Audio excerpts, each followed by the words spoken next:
Okay, good evening, or whatever time it happens to be where you are.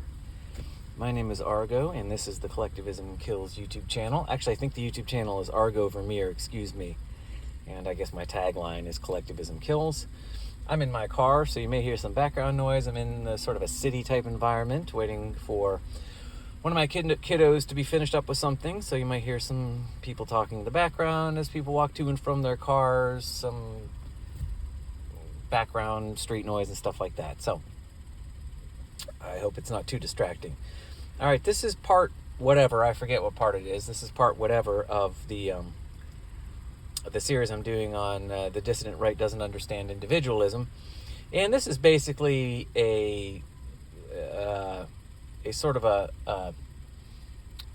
an instruction or an instructional series on the differences between individualism and collectivism in general.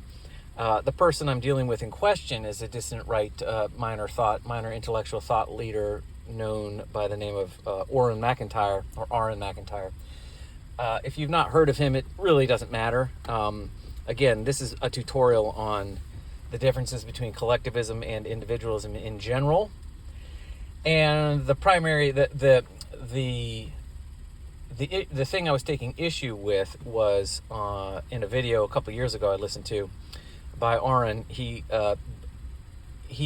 blamed the rise of the sort of globalist neo-communist ideology, he blamed it on individualism. And my point in this was saying, my point here is that this is a silly thing to say. Individualism, if we're looking at individualism as an ism, meaning as a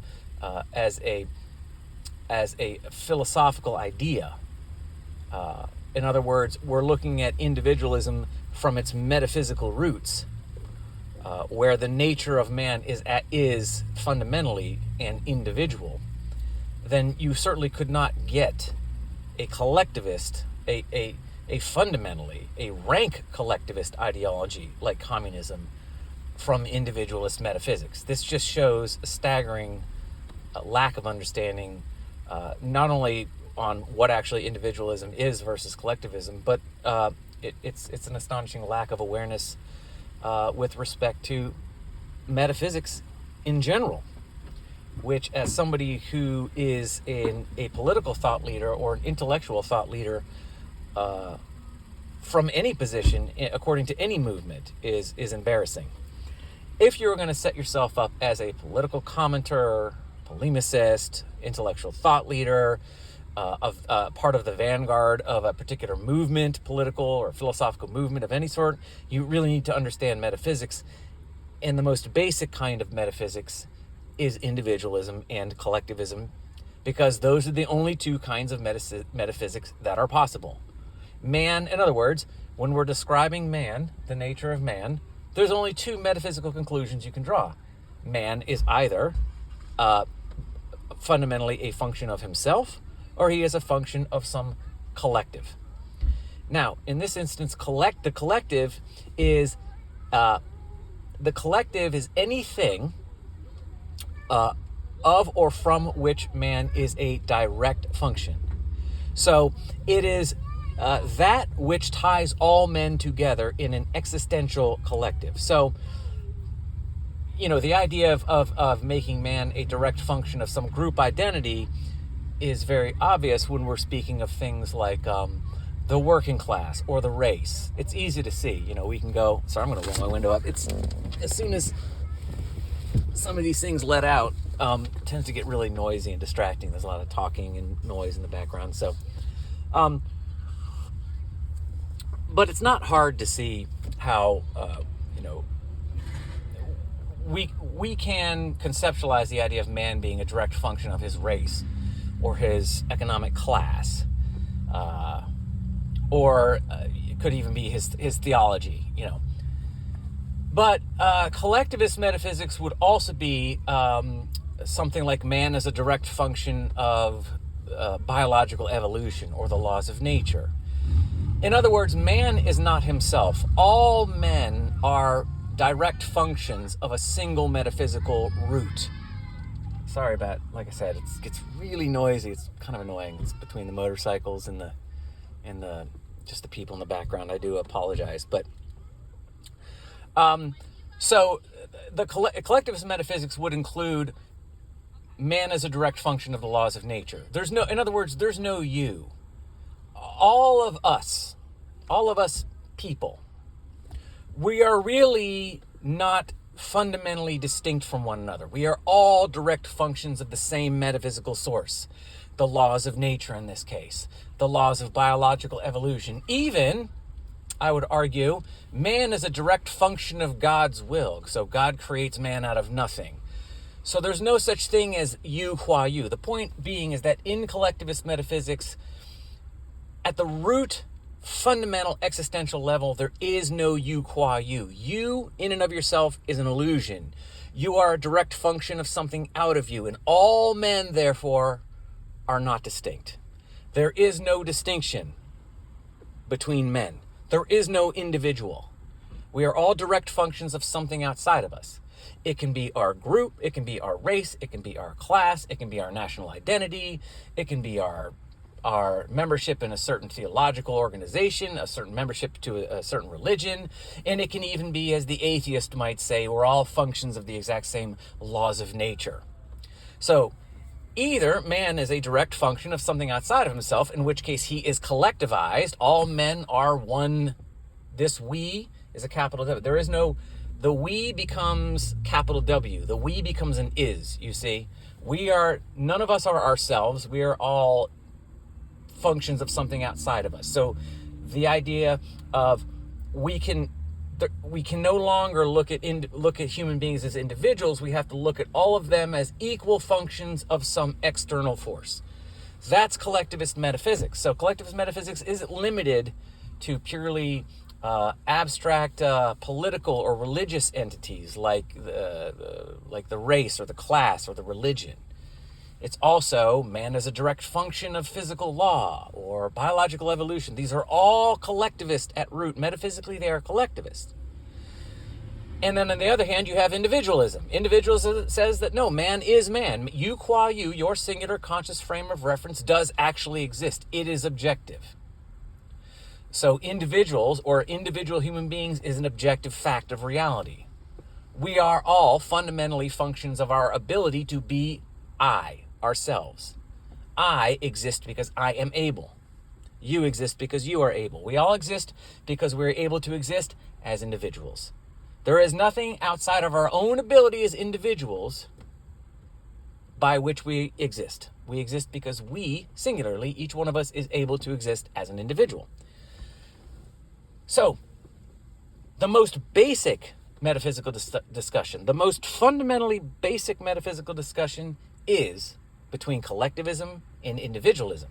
If you don't understand that, you do not understand the most basic, root and rudimentary and fundamental aspect of metaphysics.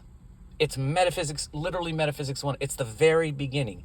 It's either collectivism or individualism. There's no such thing as any other kind of fundamental metaphysics. Fundamental, okay?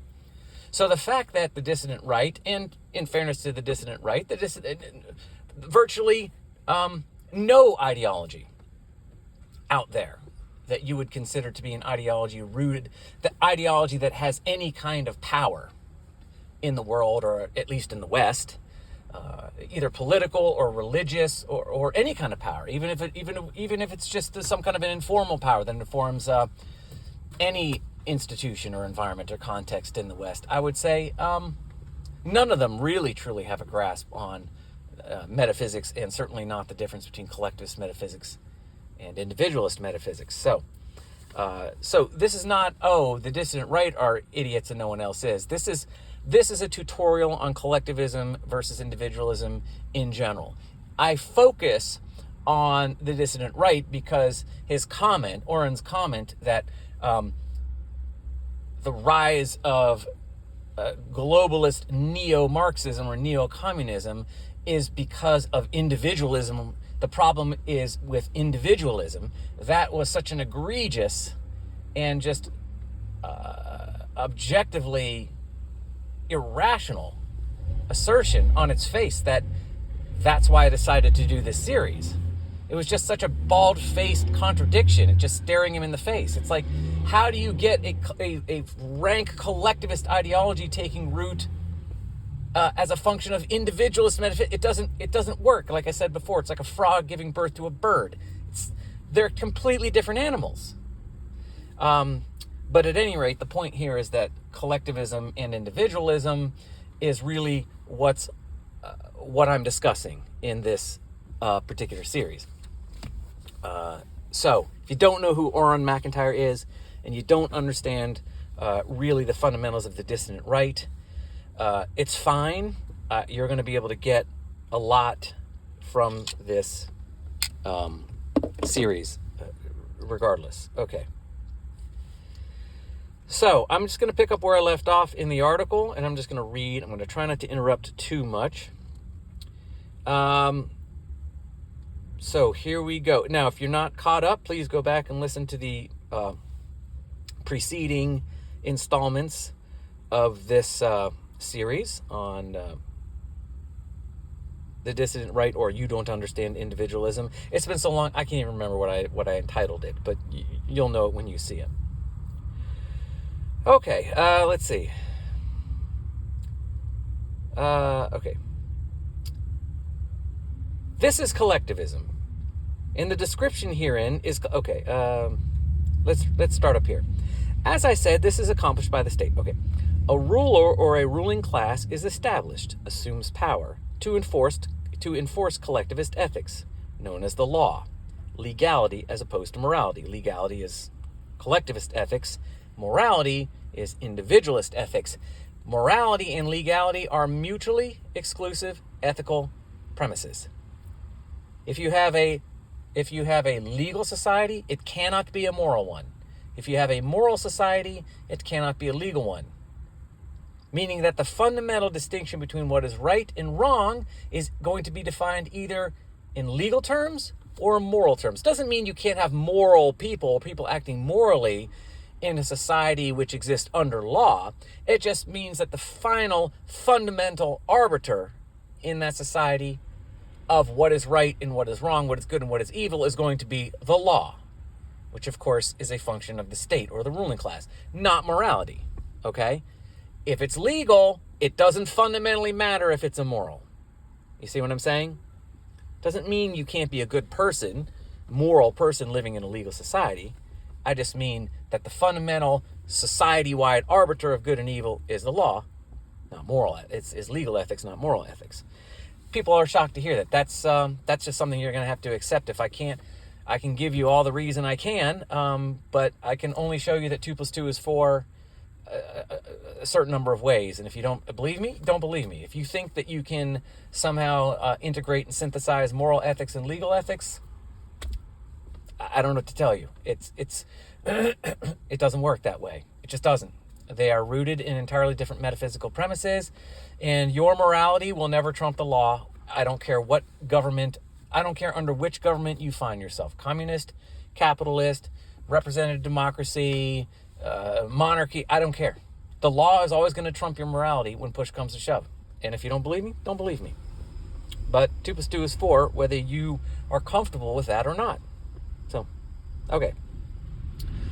Not doing a very good job not interrupting myself. My article. Okay.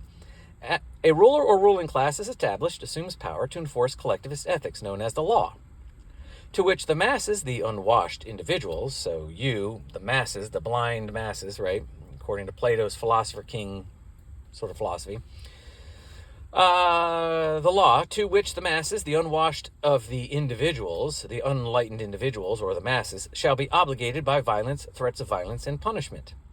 The state, government of the ruling class, represents the materialization of the collective ideal into tangible reality. As far as the masses are and are to be concerned, there is simply no practical distinction, period. The ruling class is the collective ideal. The collective ideal is the ruling class. The ruling class thus becomes, for all practical purposes, and again, we're talking about according to collectivist metaphysics now, that's what we're talking about, The ruling class thus becomes, for all practical purposes, the people, the working class, the nation, the race, climate justice, social justice, the church, etc. Whatever group that you are to be compelled into by force of law, by dint of the authority of your rulers, the collective ideal. You all shall be advocates of climate justice. You shall be forced into accepting and subsidizing and funding the climate justice agenda. You are all in this. We are all in this together, whether you like it or not. So it can be even something like that. And again, sorry about the background noise. It's annoying. I know. It's frustrating. It's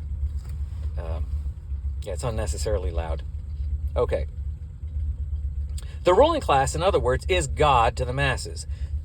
In a collectivist society, which is any society that exists under law, which means any governed society, the ruling class, the state, the government is God to you, because God, what is God? God is the metaphysical primary. God is the root. God is that from which all of reality is a direct function and an expression. That is the collective ideal. That is the nation, the race, the working class, the people, whatever. Whatever group identity encompasses the root of your national identity, that's God. There is no other God. You can somehow think that, the Christian God is at the head of the American government, we the people. He's not. No.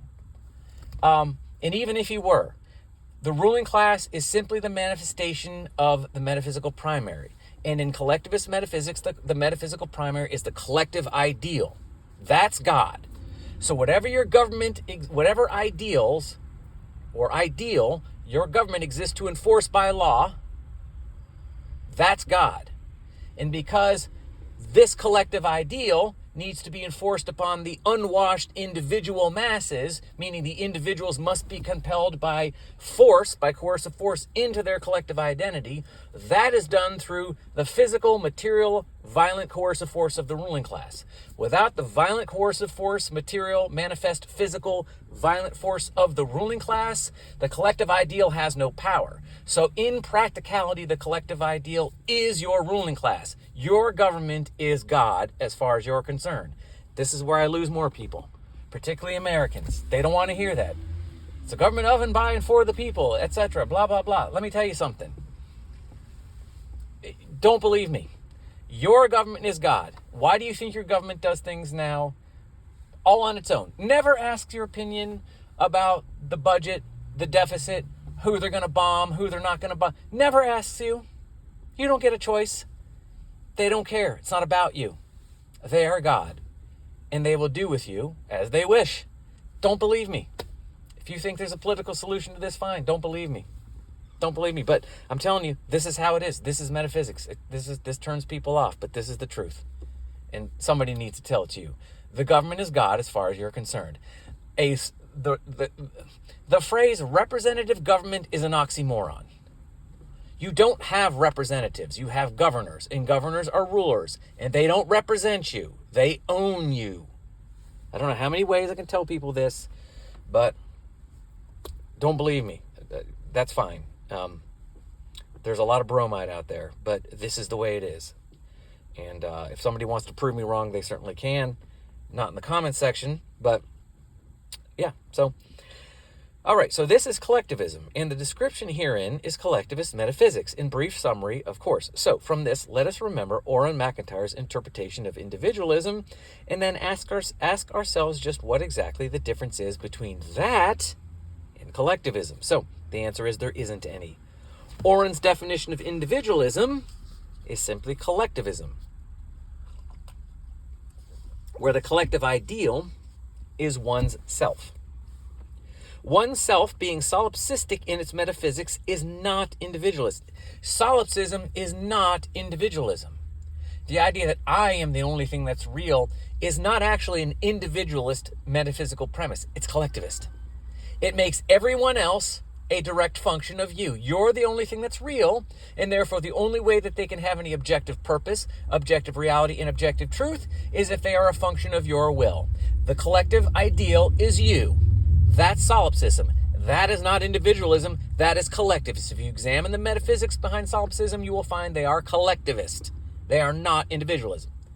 So the idea that somehow conflating solipsism with individualism is excusable, it's not. If you understood metaphysics, you would understand. It would jump out at you. Solipsism isn't individualism. Solipsism is collectivism, where the collective ideal is me. It's narcissism philosophized. If you knew anything about metaphysics, I don't mean you, I mean you people do, but you as a general term, if we knew anything about metaphysics, we would see this lie. Oh, the rise of globalist neo-communism is a function of individualism. We'd laugh at that. We'd laugh at it in the same way we hear somebody go 2 + 2 is 5. We'd go, oh, you're crazy. We wouldn't give it a second thought, but we don't, because we don't understand metaphysics.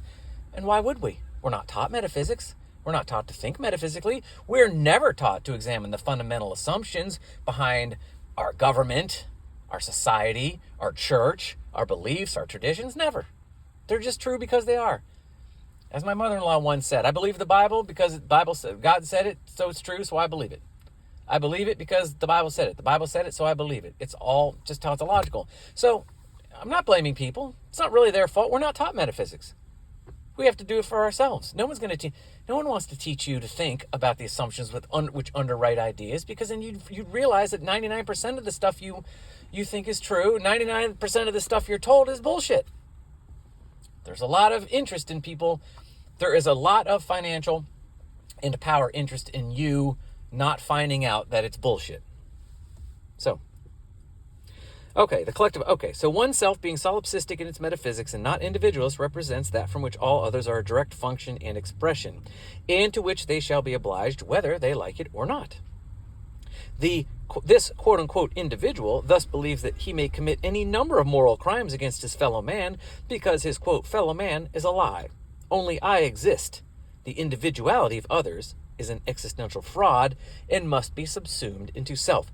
It is the self as the collective ideal. That's solipsism. Orrin McIntyre, that is not individualism. That's collectivism. So as I said, this is merely collectivist metaphysics and individualist clothing. It's a complete lie to say that this solipsistic individualism has anything whatsoever to do with actual individualism, like a tin wagon has anything to do with a battleship. Bollocks. Yet there's no surprise here. Orrin would define individualism this way. His ignorance is a function of his collectivist ideology. In other words, an ideologue always defines other ideas from the immutable, quote-unquote, frame of reference of his own false assumptions, which, being fundamentally a function of mysticism with a Gnostic epistemology, do not possess any null hypothesis, which is just a fancy way of saying that the ideologue will never accept any reasonable criticism of his mystic beliefs precisely because those beliefs are not a function of reason in the first place. An insane person cannot be reasoned out of his insanity, you might say. Thus, Orrin, being a collectivist, which means an ideologue, because collectivist metaphysics are not rational ever in any iteration, and thus are mystical, and thus all collectivists are ideologues, not reasonists, not only would, but only ever could define individualism from a collectivist frame of reference. That is, he would and only could define what an individual is according to a collectivist metaphysical interpretation.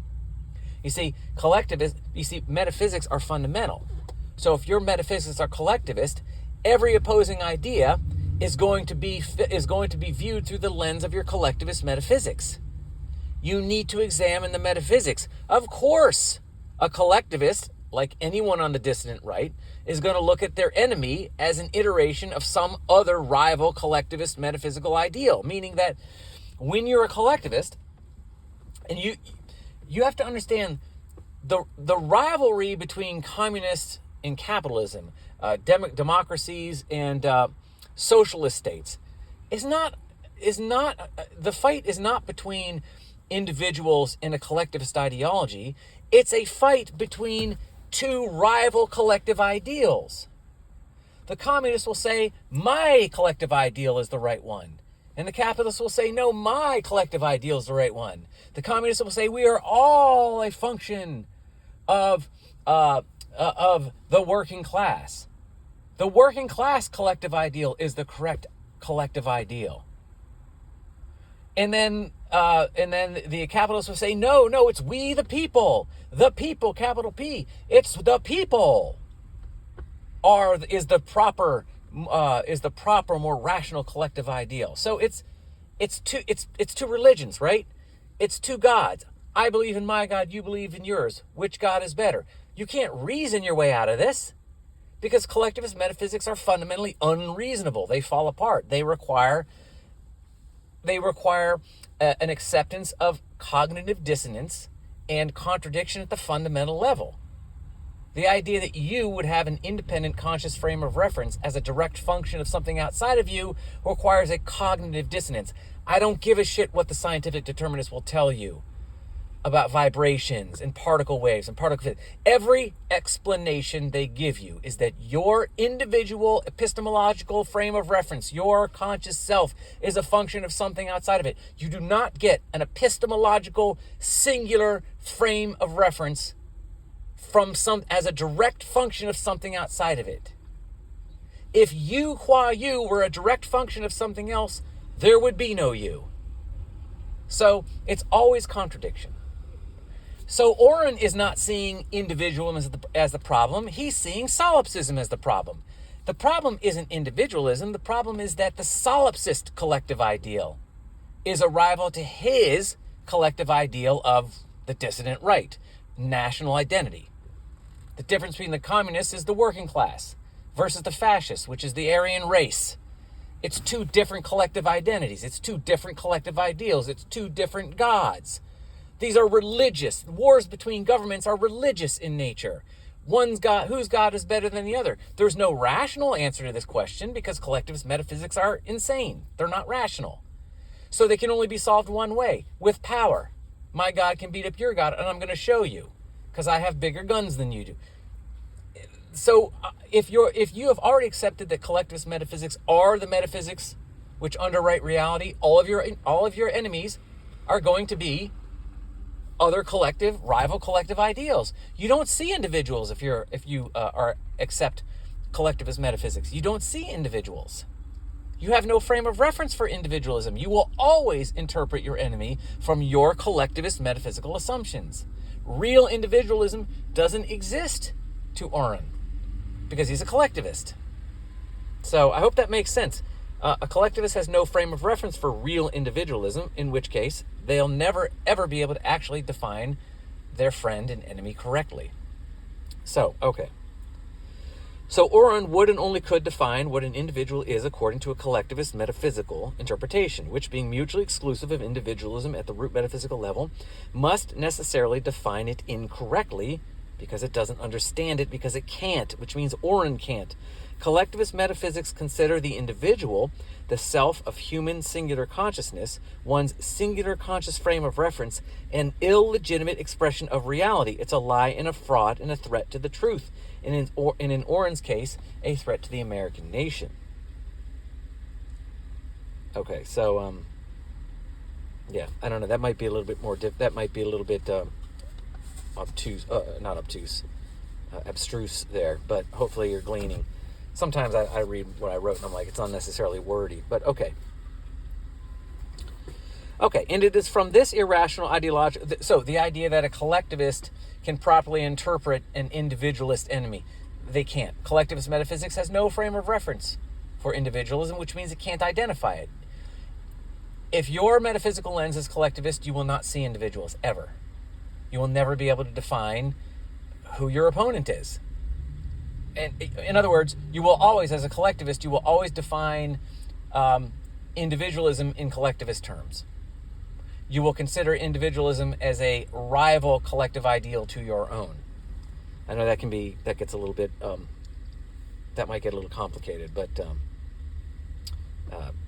perhaps we can clear that up a little more later. Okay, so it is from this irrational, ideological, mystical, metaphysical frame of reference, which is collectivism, that most people approach reality.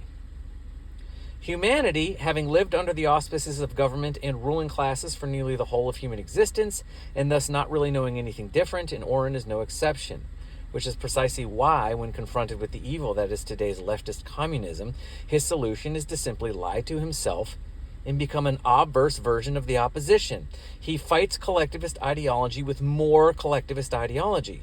His solution isn't freedom, though he thinks it is. He's lying to himself.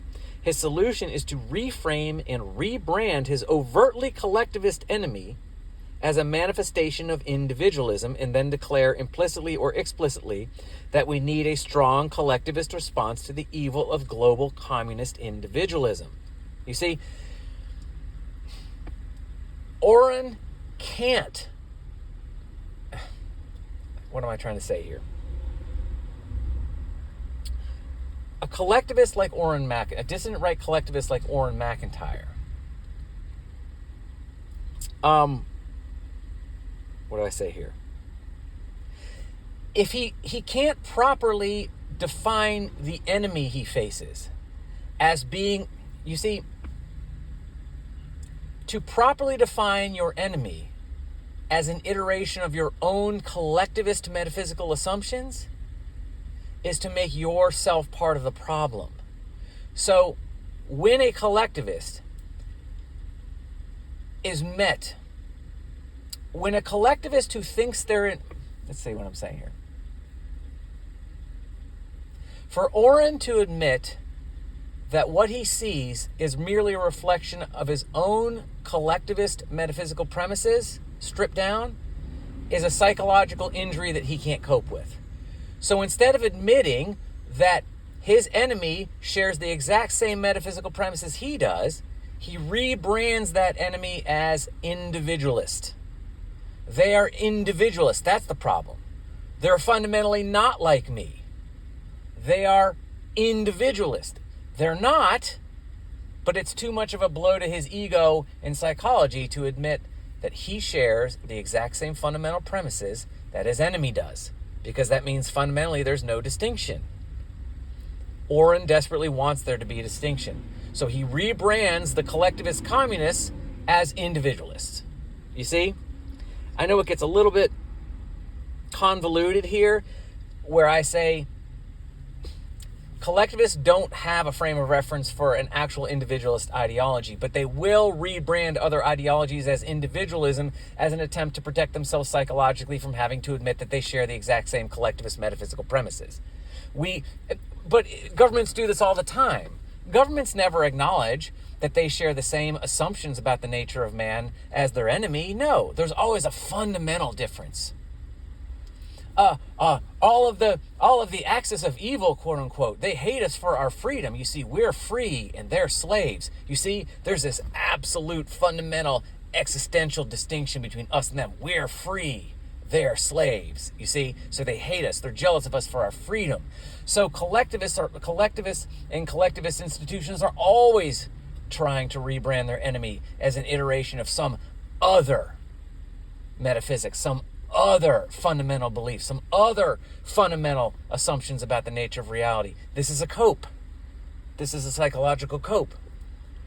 We're at war with so-and-so because they're so different from us. They're outside of us. We can't say, no, they're just another iteration of the same collectivist metaphysics, so that makes us hypocrites, in which case we have no moral justification for murdering them with war and bombing their cities or whatever. No, so they have to be completely othered. They have to be outside of us. And it just happens that Orrin does it by declaring that they are individualists. You see? So he rebrands what is really a collectivist ideology as individualism. People were thinking for themselves. People stopped being obligated to the flag and the Constitution and that. They started becoming the problem in America is they were too self-centered. We became too individualistic. No one had any devotion or any loyalty to the flag and the Constitution. It's because they were all wrapped up in being individuals, and that's just a lie. That's just not true. That's not why globalist communism is taking over. It's not because that's a function of individualism. It's just another rival collectivist ideology. That individualism, quote unquote, you thought, people weren't moving away from the Constitution and the flag because they were interested in becoming more individualistic. They were just simply interested in a different collectivist ideology. That collectivist ideology being communism. It's been a slow drip. Yeah. Communist politics have been a slow drip into American society for the past 70 years. Yes. But it's not that people were becoming too individualistic. That's not why they turned away from the flag. That's not why they turned away from the Constitution. It's because they were appealing to a rival collectivist ideology called communism, socialism, whatever.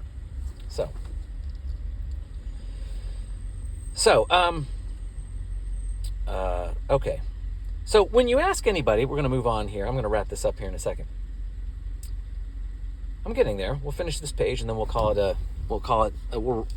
one a wrap. Okay.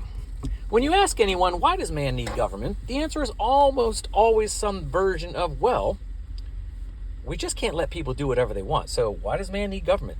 The answer is always some kind of, well, we can't just let people do whatever they want. You see, in other words, if we let human beings do whatever they want, well, we get rank psychopathy. And if left to itself outside the authority of the collective ideal and its ruling class, i.e. your government, humanity writ large will collapse and disintegrate under the weight of its own natural-born intellectual and moral perversion. In other words, man's individuality, his self, his frame of reference of singular consciousness is insufficient to his own existence. Without him being coerced from outside himself, if left to navigate reality only by his own conscious frame of reference, man will go extinct. He'll collapse in an orgy of moral atrocity and self-destruction. He must be governed because if left to himself, he will die. All of us. Humanity is insufficient in nature to its own existence. It is insufficient. Consciousness is insufficient to the individual consciousness is insufficient to the apprehension of truth and acting in service to it. Therefore, if we let people just act according to their own individual consciousness, they will die. Thus, we must have the authority to preempt the consciousness, to subordinate the consciousness to the will of the collective authority. That's why we can't let people do whatever they want. That's why man must be governed. You qua you, your conscious individual self is entirely insufficient to existence. America and the West in general, if we are to believe in the best of intentions, which frankly is a big if, have attempted to buck the idea of the insufficient individual and establish representative democracies to form governments that promote the enlightened version of individuality and legislate the people in the interest of inalienable individual rights. This hasn't really worked all that well, to say the least. America is about 1 billion miles from the Constitution, and we all know this. So suffice to say, hasn't worked out so well. The United States, for example, once the smallest, most minarchist government in the world, is now by far the largest, and rivaled in history perhaps only by the British Empire. At any rate, the Founding Fathers would certainly blush in embarrassment, or envy, if you're a cynic, like I am, at the hulking, monolithic, centralized abomination that their enlightened, quote-unquote, experiment has become. The experiment has been a giant fail, Americans, and yes, it has. And if you don't believe me, you must be fucking blind. We are 1,000 miles away from anything that resembles a constitutional republic, and you know it. And if you don't, you're fooling yourself. You're in dreamland. Okay? So this American experiment is a failure because the American experiment attempted to synthesize individualist metaphysics with collectivist ethics. Individual with the law. Doesn't work that way.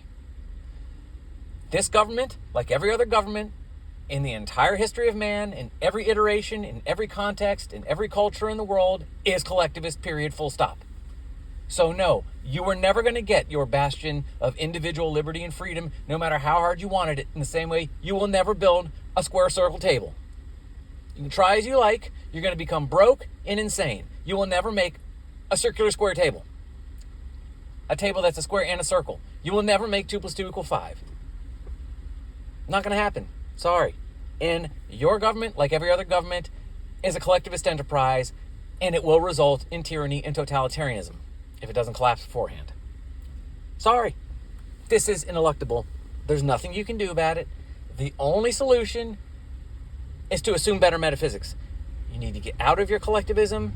You need to get into individualism. You need to start accepting the fact that no, man is entirely capable. Man's nature, man qua man, he in and of himself, you qua you, are completely and categorically naturally sufficient to your own existence. You don't need to be governed, controlled, coerced, compelled, threatened, punished, enslaved, etc. You qua you, according to your nation, as man, as humanity, are entirely sufficient to your own existence. That's why you exist. That's why you were born. Your conscious frame of reference is entirely sufficient to the apprehension of truth and acting in service to it. Any other metaphysical premise is a contradiction and will collapse under the weight of its own contradiction and cognitive dissonance. Period. So, that's why your government in your country is going the way it is, because it is attempting to synthesize mutually exclusive philosophical premises. As I said before, individualist metaphysics with collectivist ethics. The individual qua the individual and law. Doesn't work that way. Sorry. Now, people think that the American socialist juggernaut is a deviation from its philosophical roots. See, we think somewhere along the way something went wrong. But this is a lie. On the contrary, what we have today is a direct function of them. In other words, a direct function of America's philosophical roots. And it can be traced via a direct line back to the Constitution.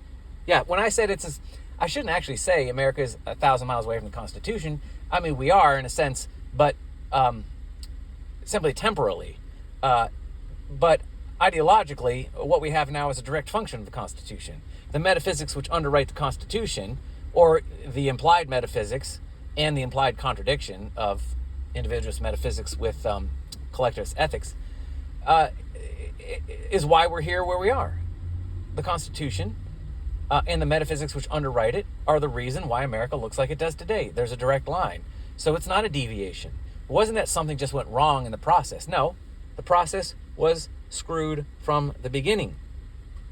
The socialist nightmare with which Orrin now has to contend on his home turf is not in spite of foundational American political principles, but is a product of them. And that is a reality and a truth which so many people simply cannot accept. And I hate to be the bearer of bad news, but look, you have to know the truth. I'm sorry if the truth hurts. I'm sorry if you're a flag-waving, proud, patriotic American. It's not going to buy you anything. The future is going exactly where it's telling you it's going. There's no election that's going to fix this. There's no new... Every single election is a product of the very fundamental principles and institutions that got us in this mess. It's not going anywhere. It's going to go the way it goes, and you know where it's going. The only real solution for you and for us and for the human race is to exchange our collectivist metaphysics for individualist metaphysics, and that means letting go of a lot of stuff that means a lot to us. I don't even know if it's possible. At this point, I would say no. But there it is. So, I hope you found this interesting, and if you did, great. But yeah, I think I'll leave it here, and we'll pick up with this next time, and we'll talk at you later. All right, take care. Bye.